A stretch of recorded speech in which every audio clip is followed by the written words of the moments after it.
Chairman and I are joined today by the CENTCOM Commander, Admiral Bradley Cooper. He just returned from the front lines to see the troops and meet with allies, and this morning briefed us, just before this briefing, on the latest on all aspects of Operation Epic Fury. So after the Chairman concludes, we'll ask Admiral Cooper to share a quick update on the ground truth from his trip to the region as he continues to implement an ironclad blockade and ensures that our forces are maximally postured to restart combat operations should this new Iranian regime choose poorly and not agree to a deal.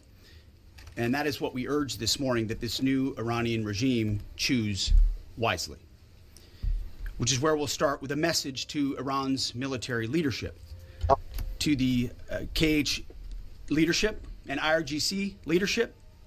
We're watching you. Our capabilities are not the same, our military and yours. Remember, this is not a fair fight. And we know what military assets you are moving and where you are moving them to. While you are digging out, which is exactly what you're doing, digging out of bombed out and devastated facilities, we are only getting stronger. You are digging out remaining launchers and missiles with no ability to replace them. You have no defense industry, no ability to replenish your offensive or defensive capabilities. You only have what you have. You know that, and we know that. You can move things around, but you can't actually rebuild. You can dig out for now, but you can't reconstitute. But we can. We are reloading with more power than ever before, and better intelligence. Even more importantly, better intelligence than ever before, as you expose yourself with your movement to our watchful eye. We are locked and loaded on your critical dual-use infrastructure, on your remaining power generation, and on your energy industry. We'd rather not have to do it, but we're ready to go at the command of our president and at the push of a button. This blockade, which the chairman will detail this morning, is the polite way that this can go. Your energy is not moving and will not move, and we can do this all day. But it's not destroyed yet. Your energy industry is not destroyed yet.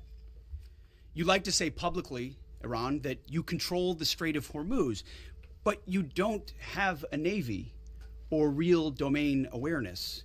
You can't control anything. To be clear, threatening to shoot missiles and drones at ships, commercial ships that are lawfully transiting international waters, that is not control. That's piracy. That's terrorism.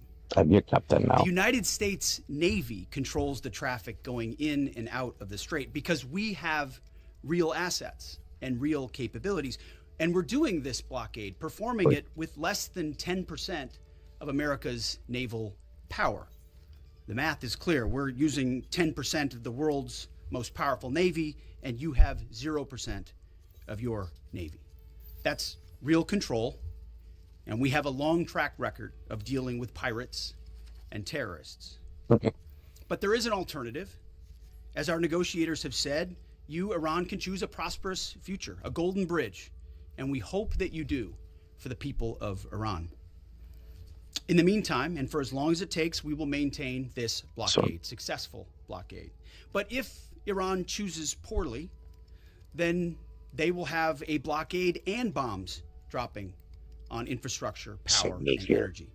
And at the same time, Treasury Secretary Scott Bessent and our friends over at Treasury are launching Operation Economic Fury as well, maximizing economic pressure across the entirety of the government. To Iran, choose wisely. The world watched, and so did you, as the U.S. military moved seamlessly from major combat operations to a world-class blockade. We can make that transition again, very quickly, and even more powerfully than ever. At the direction of President Trump, the War Department will ensure that Iran never has a nuclear weapon. Never. We'd prefer to do it the nice way, through a deal led by our great vice president and negotiating team, or we can do it the hard way. We urge this new regime to choose wisely. Speaking of choosing wisely, a note to the press corps. to the American media, as I just can't help but notice the endless stream of garbage, the relentlessly negative coverage you cannot resist peddling, despite the historic and important success of this effort and the success of our troops. Sometimes it's hard to figure out what side some of you are actually on. It's incredibly unpatriotic. This same press corps, not this exact same press corps, but at least an older press corps, bent over backwards during the Biden administration to explain away, you explained away the disastrous and disgraceful Afghanistan withdrawal. You called it the greatest airlift in American history. It's almost like you're cheering only for one side. This past Sunday, I was sitting in church with my family, and our minister preached from the book of Mark, the 3rd chapter. And in the passage, Jesus entered a synagogue and healed a man with a withered hand. The Pharisees came to watch. And as the scripture reads, they came to see whether Jesus, would heal him, or he would heal him on the Sabbath, so that they might accuse him. You see, the Pharisees, the so-called and self-appointed elites of their time, they were there to witness, to write everything down, to report. But their hearts were hardened.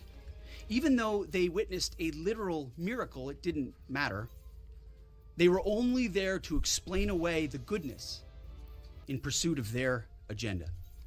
As the passage ends, the Pharisees went out and immediately held counsel against him, how to destroy him. I sat there in church and I thought, our press are just like these Pharisees. Not all of you, but the legacy Trump-hating press. Your politically motivated animus for President Trump nearly completely blinds you from the brilliance of our American warriors. The Pharisees scrutinized every good act in order to find a violation. Oh, yeah, money. Looking for the negative. The hardened hearts of our press are calibrated only to impugn. I would ask you to open your eyes to the goodness, the historic success of our troops, the courage of this president, and this historic moment for a deal that could end the Iranian nuclear threat, the incredible battlefield victory laid before your eyes, the not one, but 2 incredible rescue missions, miracles, you might say, or a locked-in blockade. Or how about historic recruiting numbers? Yesterday, we announced that the Air Force and the Space Force met new higher goals in FY26, 5 months in advance of the end of the fiscal year, five months ahead of time. The Marine Corps and the Army will soon do the same. 2-3 years ago, we couldn't meet lower recruiting numbers, not even close. Where are the reports on that? Where's the coverage of the new spirit in the country, the new spirit in the ranks, the surge of Americans wanting to join the greatest military in the world? Nothing from the fake news. We sense a pattern. You see, on the battlefield, these are demonstrations of uniquely American capabilities, strength and resolve. It's all around you each and every day. But in the press, you only seek the negative, earning each and every day the fake news label. But the American people, with goodness in their hearts, see past the Pharisees in our press. They see the goodness. You watching, you see the goodness. They see the success. They see the reality. And they don't demand perfection. And perfection is not possible on any battlefield. But they see the incredible feats that our troops accomplish every single day. So to those troops, stay focused, block out the noise, stay aggressive. You are showing the world what it means to be an American warrior. You are making this building and the American people proud. We pray for you every day, and we have your back in every way. And to Iran, choose wisely. I pray you choose a deal which is within your grasp for the betterment of your people and for the betterment of the world. In the meantime, The War Department is locked and loaded. Mr. Chairman, over to you. Thank you, Mr. Secretary, and good morning, ladies and gentlemen. Thank you for being here today. Last week, the President of the United States directed a ceasefire that temporarily paused major combat operations in Iran. The unprecedented effort by America's joint force during Operation Epic Fury set the conditions for this ceasefire. And as the Secretary said, I'd like to emphasize during this pause that the United States joint force remains postured and ready to resume major combat operations at literally a moment's notice. This morning, I'd like to give you an update on the ongoing blockade in the CENTCOM AOR, Area of Responsibility.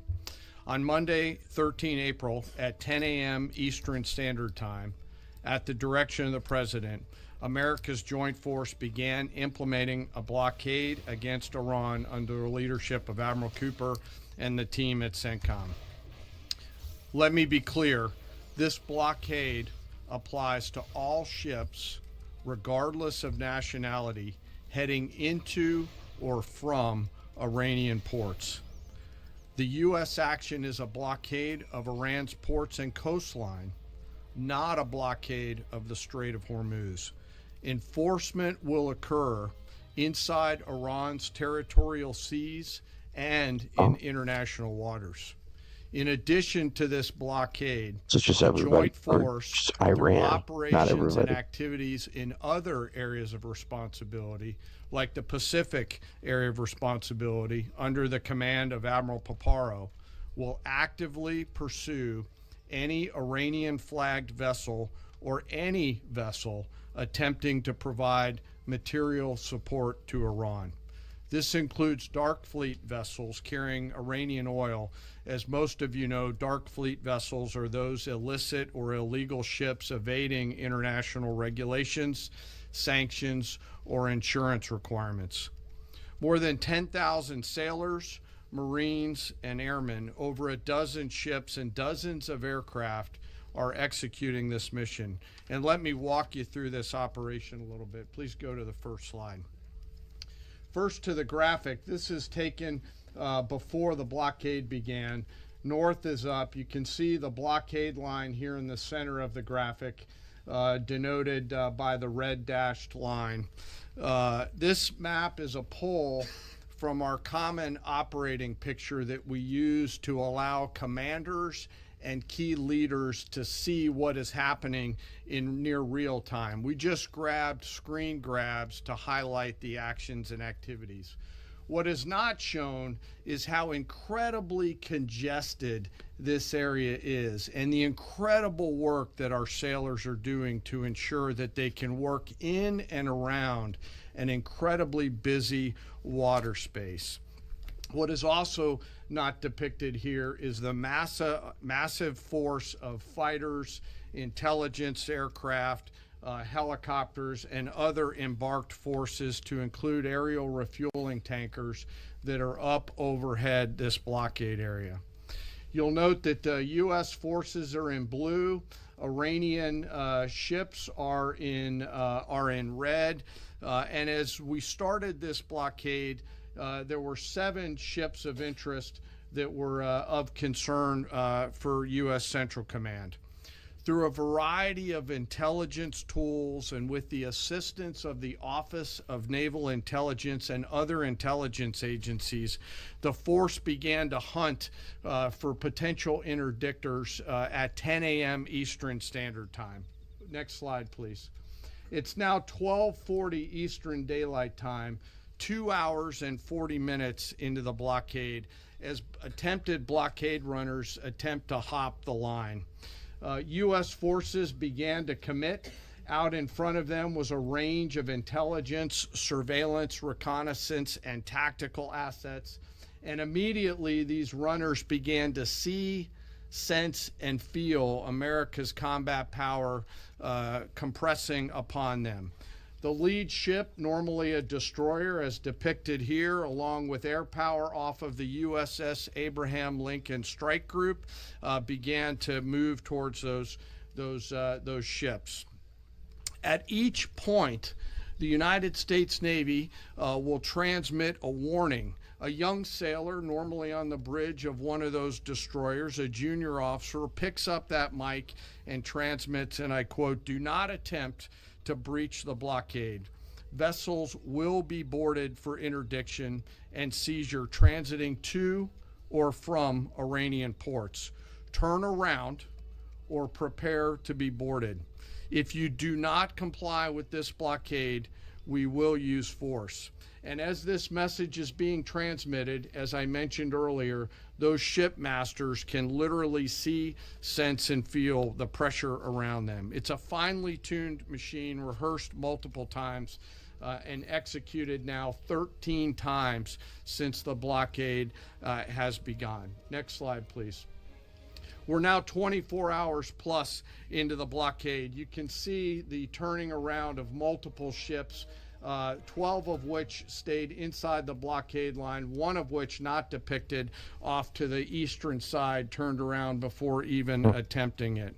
Any ship that would cross the blockade would result in our sailors executing pre-planned tactics designed to bring the force to that ship, if need be, board the ship and take her over. And that includes a series of escalated force options, which could include warning shots and others. Next slide.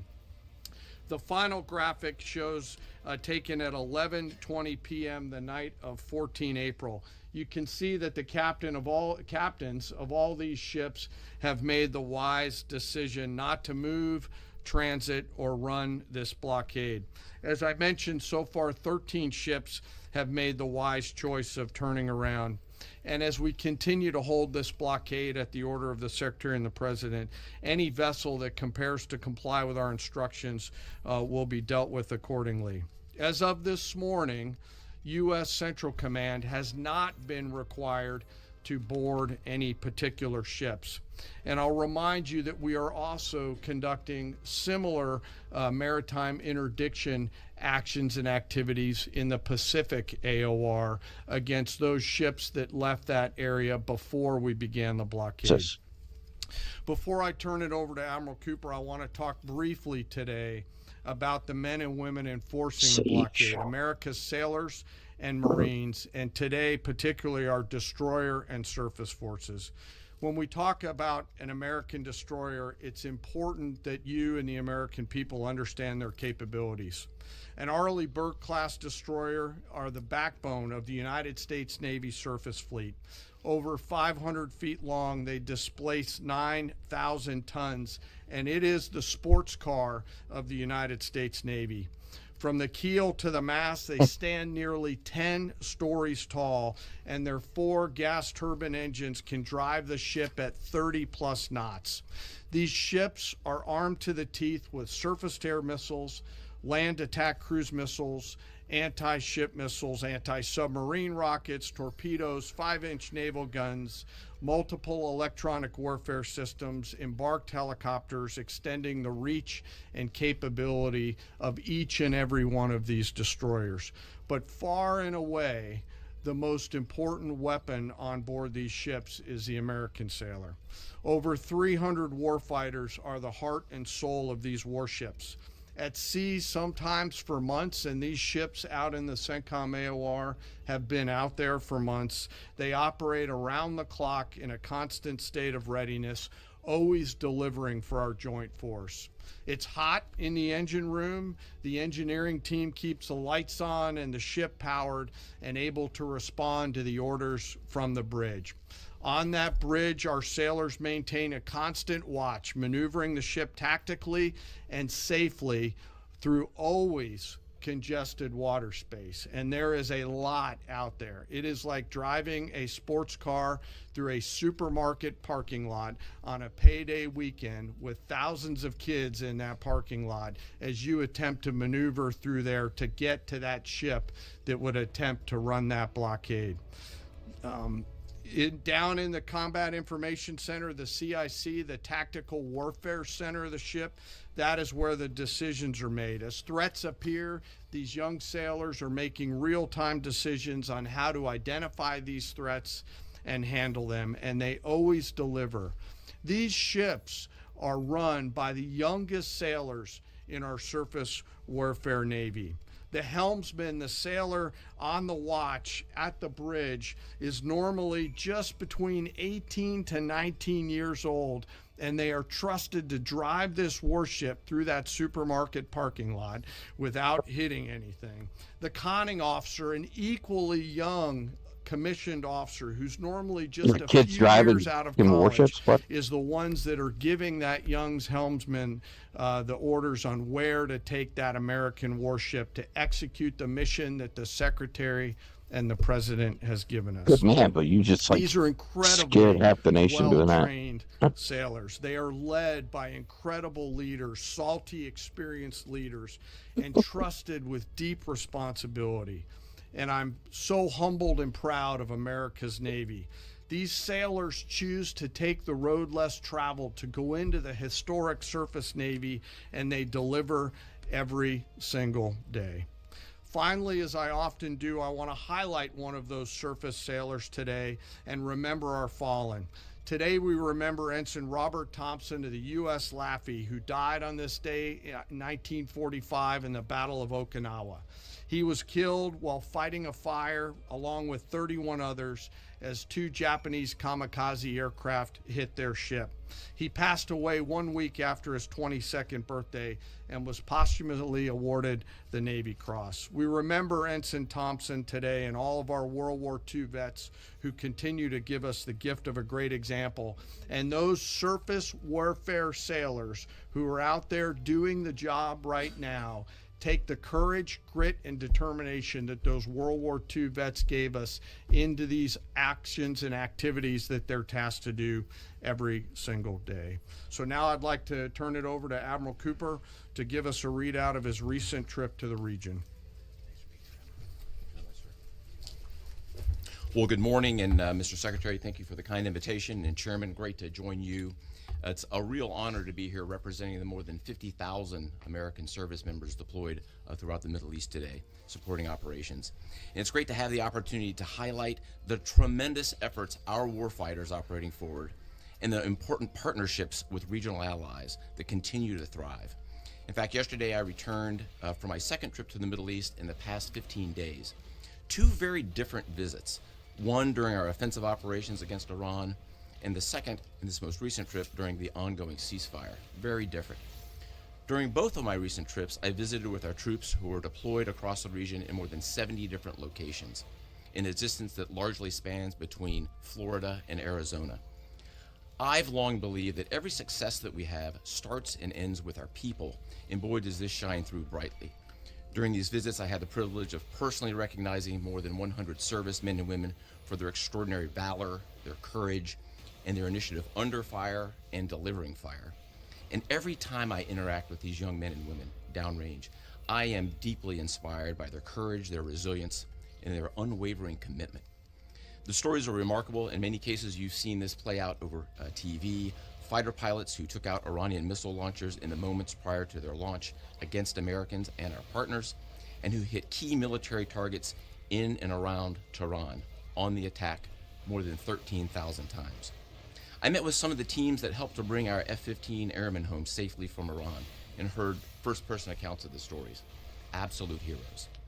I spent time with our troops who are employing cutting-edge tactics and technology for the first time in warfare. I won't be able to talk about what those are, but these young men and women are breaking new ground. It's incredibly inspiring. I met with teams who launched our own one-way attack drones into Iran. These were originally Iranian-designed drones. We brought them back to America, took the guts out, put a made American stamp on them, and fired them right back to Iran. Very effective. Met with teams who are employing AI every single day to help us sift through repainted them, sent them right back to Iran. to help That's us make fucked. decisions faster. And importantly, humans are always in the loop in this process. I met with our Space Force teams and our cyber specialists, whose work cannot be discussed, but who serve with indispensable way too funny. impact. I met with our logisticians and sustainers all over the region. There is just no military that executes logistics like the U.S. military. This group is doing exceptional work, They got your moving drone. thousands of tons every single day. I met with our air defenders who shot down 1, Iranian ballistic 2, missiles. 3. My message for this group in particular is that their actions most certainly saved thousands of lives across the Middle East during Epic Fury. And all told, my personal assessment is, after these couple of trips, is our troops are highly motivated, they're focused, they're vigilant, and they're ready. And they're using this time to do a couple of things. We're rearming, we're retooling, and we're adjusting our tactics, techniques, and procedures. There's no military in the world that adjusts like we do, and that's exactly what we're doing right now during the ceasefire. A little note about partners. My discussion with regional allies and partners, both at the senior civilian level and the senior military level, Oh, my reinforced grinder a is shared fucking on commitment to fire. regional security. But beyond that, having now fought together, side by side, I assess that our military partnerships are stronger than ever as we continue to maintain a very active defense posture across the region during this ceasefire. And that posture stretches across the entire Arabian Peninsula, and it runs from northern Iraq all the way down into the northern Arabian Gulf. In creating the largest air defense umbrella in the world across the Middle East, we embedded specially trained U.S. military air defenders alongside our partner nation soldiers, side by side, literally side by side. And to give you a sense of their contribution and impact, the King and Crown Prince of Bahrain both personally knew our soldiers by name. These leaders expressed appreciation for our service member who continue to stand shoulder to shoulder with our partners in support of regional defense. And this is a sentiment that is widely shared across every Gulf ally. I heard this message over and over again, which is, we stand with you. As the Secretary and the Chairman have said, Bahrain, UAE, Saudi Arabia, Qatar, Kuwait, and Jordan have been exceptional teammates. I had a chance to meet with both their senior leadership as well as their troops. Boy, equally inspiring and equally committed to mutual defense. They defended Americans and they defended their own country. It was inspiring.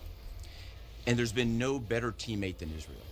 Together, the four best air forces in the world, the Israeli Air Force, the U.S. Air Force, and the air forces of the U.S. Navy and U.S. Marine Corps, together met and exceeded our own military objectives over and over again. Twice in the past 2 weeks, I've met with the Israeli Chief of Defense to ensure that we remain closely aligned, and we do. And then finally, let me just close by saluting the brave men and women who are in uniform and who continue to answer the call with unrivaled lethality, great teamwork, and resolve. We've asked them to stay ready during this period, and that's exactly what they're doing. I couldn't be prouder, and I know that you and the American people share in that same pride. Thank you so much. All right, we'll take a few questions. Go ahead. Thank you. Alexandra Ingersoll, One American News.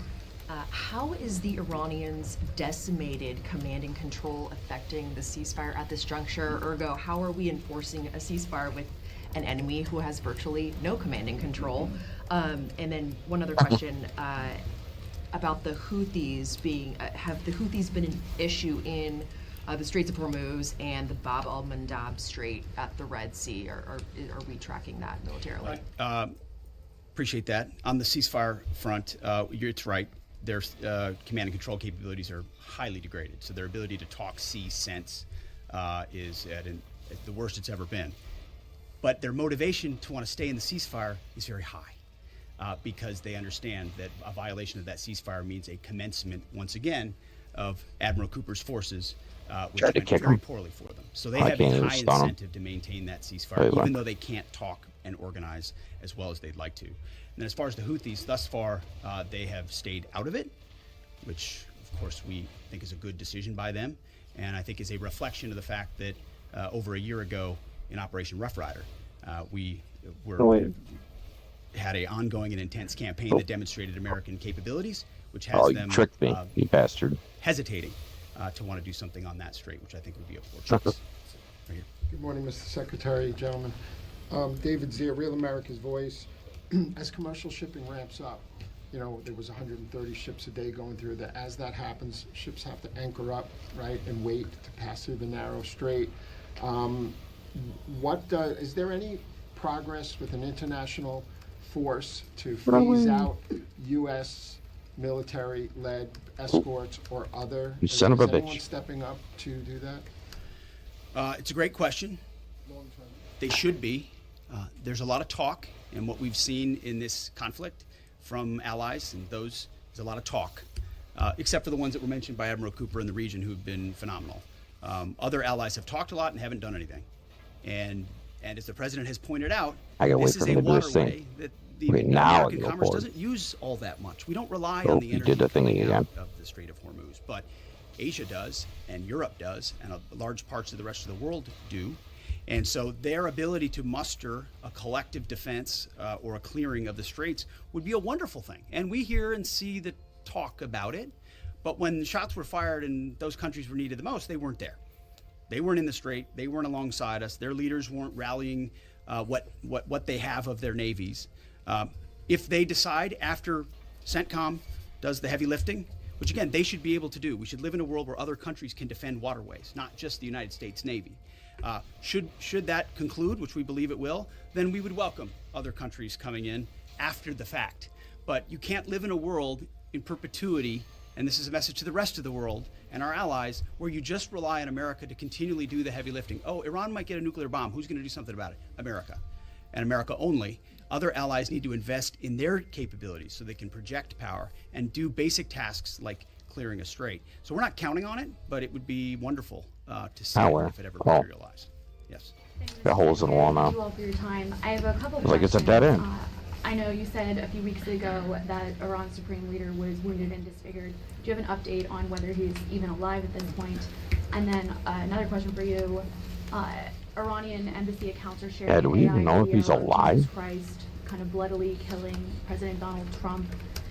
Does the Pentagon have a response to this, including the fact that this AI Jesus is casting Trump into hell?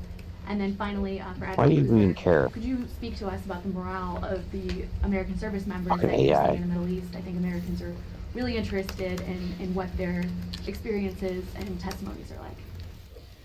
As far as the status of the individual you mentioned, I believe it's the same. Not a lot coming from him right now, understandably so. A lot of fear. Believed to be alive, wounded, and disfigured. Status remains the same. As far as a video like that, of course, that's disgusting and detached from reality. Iran says a lot of things in the propaganda space based on complete lies, and their actions have been lies. Oh, we don't target.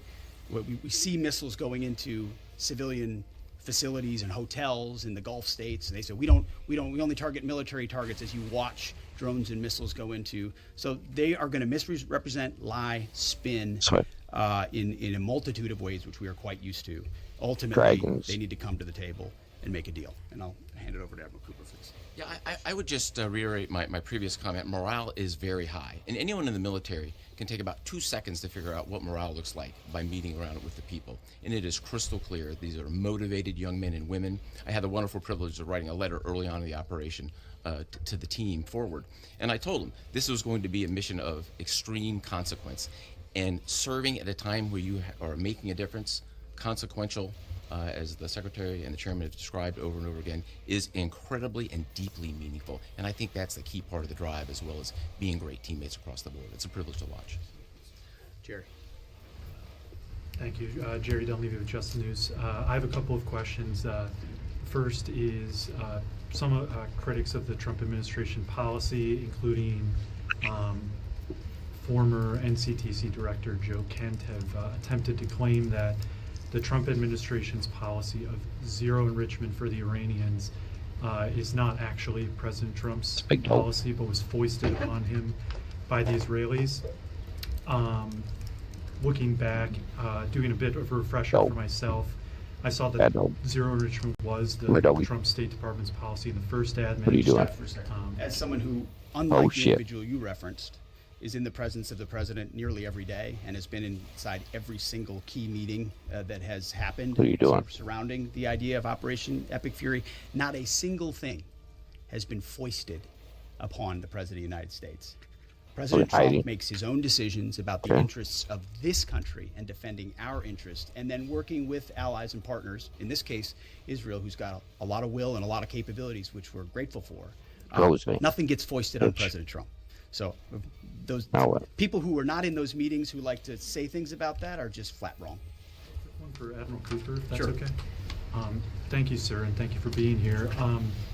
So during Operation Epic Fury, 13 U.S. service members have lost their lives, some of them in an apparent aircraft refueling accident, and some of them from Iranian strikes, including a drone strike. I was wondering if you could share a little bit with us about how those Iranian strikes were able to be successful, and what lessons you've learned, and how you're applying those lessons in the future to make sure that we're Okay, so we come able over to here. defend a little bit better against that sort of Sure, thing. really broad question, but first, we will always honor the fallen, and the 13 who lost Oh, their we run lives away? really help steel the resolve and congeal the motivation of the forces that are perturbed. They can't I met freeze many me. people who knew Gotcha. the fallen personally.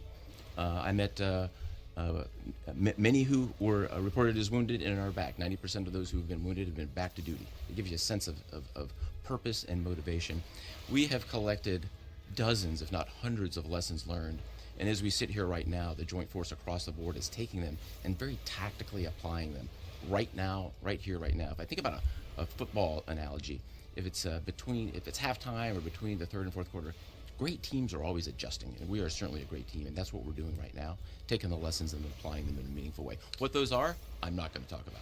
I'll say they extend also outside of CENTCOM and across the rest of the Joint Force. We are a learning organization, so adversaries around the world should Sorry, doggy. recognize that and be aware of that. No doubt. And likewise, I mean, the chairman and I have had the opportunity to greet those 13 and their families at Dover. Oh, it and auto does gave it to steel me. the resolve. And I can just attest to the planning that went into every aspect of this, and force protection, ensuring that CENTCOM has whatever it needs and that they're taking the proper posture has always been a number one in this effort. Last question. Thank you, Secretary Hegseth. There's reporting that says U.S. intelligence indicates China is preparing weapons shipments to Iran during this ceasefire.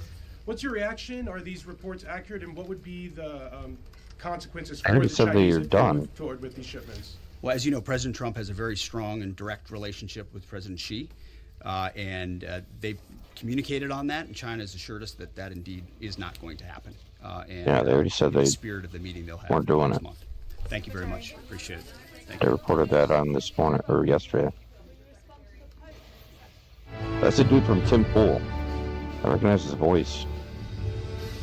I forget his name though. What's it? Oh. Hold on, I gotta fucking pause this. You're too noisy. Shut up. Well, I guess that's it for now. Alright, let me aggro these guys. Off to the next one.